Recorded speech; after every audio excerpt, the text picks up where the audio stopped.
وحنايا ضحايا، مشاريع فاشلة وحنايا ضحايا، هذا عيب هذا عار والتجار في خطر، هذا عيب هذا عار والتجار في خطر. أنا رئيس رابطة السوق دهر الجعيدي، كنوب على 338 فرد، والسوق ديالنا مهمش بصفة نهائية.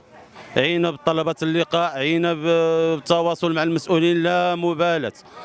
دابا حنا كنطالبوا بإعادة الهيكلة، وكنطالبوا بتسوية الوضعية القانونية، وكنطالبوا بمحاربة العشوائية بصفة عامة، سواء كانوا الفراشة، سواء إنجازات ديال السوق، سواء خصنا المقاربة التشاركية، خصنا كلشي اللي كنطالبوا به ديك السوق، لأن الوضعية ديال التاجر ما بقاتش التاجر. حنا حتى الباعة كنا باعة ما بقيناش باعة، ولينا دابا تقريبا نص كبير متشرد.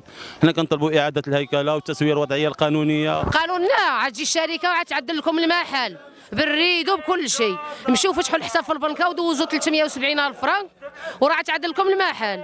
دفعنا ديك الفلوس، عملوا لنا واحد جوج زنقات والشركه مشات بحالها. من ديك الساعه وديك السوق باقي واقف لحد الان.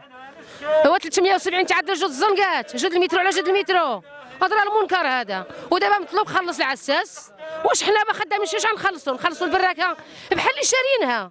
جوج المترو عاطينا ما عاطينا والو. استفاده المالك كيعطيها واجده، وعاد السواق النص عاطيناه الاصلاح، السوق واجد، وحنا عاطينا طرف ديال الارض وصلحناه لراسنا. ودابا شنو كيطلبوا؟ كل نهار اجي الوقفه عينا كنمشيو ونجيو، ما كاين حتى حل. ما كاين الوقفه المخزن خصو يتدخل ويعمر السوق. هذا هو اللي كاين اوليدي، ما كاين حتى حاجه. كيضحكوا علينا بالعربيه. جوج المترو شريناها ب 370,000 فرنك مشري، جوج المترو شريناها ب 370 و70 درهم د الكارطه هذا الشهر اللي ماشي 370 درهم 70 درهم د الكارطه. كيضحكوا علينا. عرفتي شحال عندنا من الكارطه؟ واحد 4 ولا 5 كل نهار كتجي رابطه في شكل. حنا سيدي 6 سنين هادي وحنايا في السوق نتاع الزويتينه، ما داروا لنا معنا حتى شي حل. الحل والو، ما كاينش نهائي الحل. فوق ما كيبغيو يديروا هاد الوقفه كنجيو، ولكن شي حاجه اخرى من بعد هاد الوقفه ما كاين والو. كنديروا هاد الوقفه من بعد كنمشيو بحالنا، ما كتكون حتى شي حاجه اخرى.